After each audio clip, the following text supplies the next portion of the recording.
CFRN News. It's news worth watching. Welcome back. This is the first day people can vote in the provincial election. Advanced polls opened today, and the big vote, of course, is on Monday. That's coming up pretty quickly. A lot of people are undecided, so, of course, we're helping you out with our Talk to the Leader series tonight.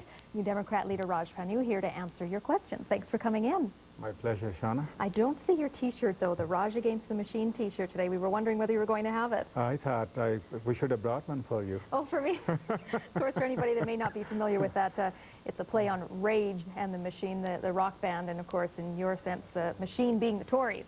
That's right. So you have a very busy campaign, and we have some questions. We've been taking the cameras out, getting questions from some of the Edmonton voters. And let's start with the first one that has to do with the provincial sales tax. So let's take a look at this one. I was wondering what your stance on having a provincial sales tax in Alberta would be. I know it's been a very controversial issue lately, and I was wondering what your take would be, please. I'm not supportive of provincial sales tax. I think we are blessed as a province with the huge natural resource base. Our revenues are in good shape. Why would we want to introduce sales tax? So my answer is no. Of course, there isn't any party really talking about that at this point, any of the three major ones. That is true. None of the three parties is in favor of sales tax, so it's not really an issue in this election. Let's talk about your sales, or not your sales tax, but your overall tax thought in your platform. You're proposing a five-tiered personal tax. Yes, we in fact have a comprehensive tax reduction plan, of which the personal income tax is one part. The other elements are scrapping the healthcare premiums and scrapping the educational levy on residential property tax, and of course making sure that the utility prices are brought down by introducing some form of regulation which will serve us well in the 21st century.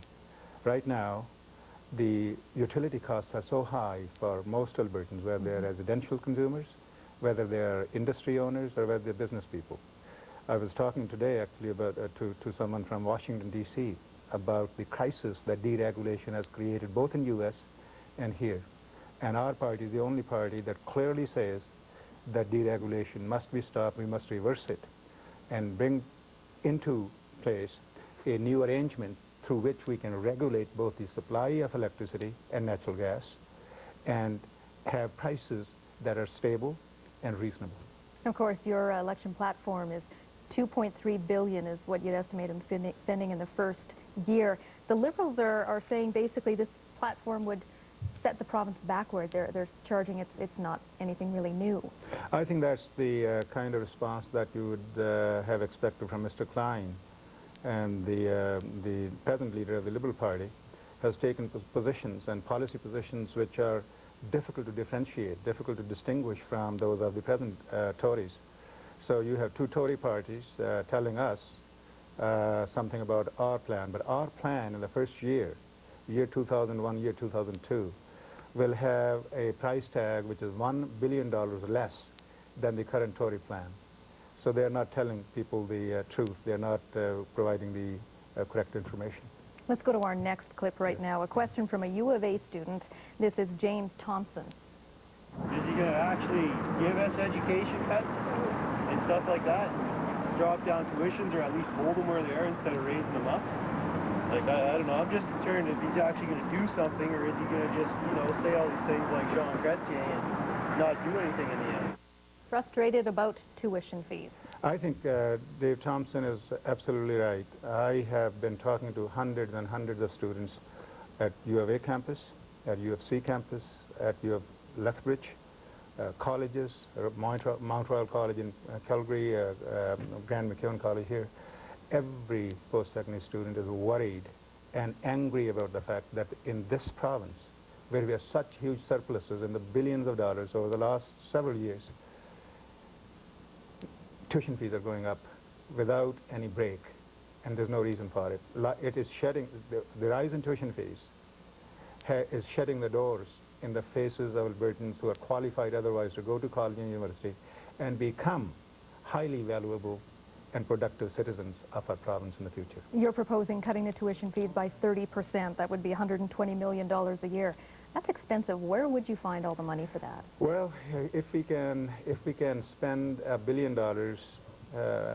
in tax cuts to big corporations which are already making huge profits, banks, Thales, other big oil and gas companies, is it too much to invest in our youth's future? $120 million is not a bad investment. You know, any investment that you make in education returns to you in huge ways 10 years down the line. It's the best investment. It's not expenditure, it's investment in our future. Let's go to our next question right now. A pretty pointed one. Let's listen to this. Why is it that the New Democrats think that the only way to act as opposition is by attacking the Liberals? Why aren't you focusing on what the Tories do instead of what the Tories or the Liberals are promising? Excellent question. Excellent question. Every Albertan should ask that question. The question is not to attack a party or a leader. Our determination is to run a positive campaign to attack policies that Albertans don't like. We are putting positive priorities before Albertans. The point that I want to make is that the Macbeth Liberals and the Klein Tories support the same policies. They want to privatize. They want to carve out a big role for private health care, in our system. Nancy does the same as Klein. On deregulation of electricity, both parties are of the same mind that deregulation is the final answer. So why would your party be the best opposition, though? Because two reasons. Look at our performance over the last 4 years. 2 MLAs, New Democrats in the legislature, have been more effective in challenging the Tories on deregulation issues, on privatization issues, on seeking relief for our students in the tuition fee level. That's one. So that track record. Secondly, our platform, the substance of our platform, is clearly the one that Albertans like, and Tories and the Liberals don't like. So these are 2 reasons why Albertans must make sure there's enough New Democrats in the legislature to provide effective opposition, and opposition that's meaningful, that's based on substance, not on personal disputes between leaders. We have less than a minute. I want to make sure we get in a question here about health care. This next one is to do with Bill 11.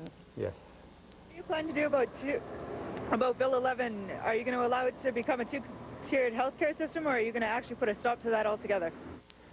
Another excellent question. Clearly, we are calling for a repeal of the law which is now called Healthcare Protection Act, which is Bill 11 really. We'll repeal it, but we don't stop there. We want to go beyond it, and we are proposing a Patient's Bill of Rights, which will make sure that the government is obligated by law to provide health care to Albertans when they need it. There's a nurse or a doctor available when one is needed. And that's our pledge. That's what we put in law. Guess what? We ran out of time. Oh. It goes by so quickly. Thank you very much for joining us, Raj Pannu, New Democrat leader here in Edmonton. Of course, you can count on CFRN for extensive election coverage. Monday night, we'll be on 8 until 10 p.m., and if it goes a little longer, we will stick with it. Great. Stay tuned. Coming up later tonight, Will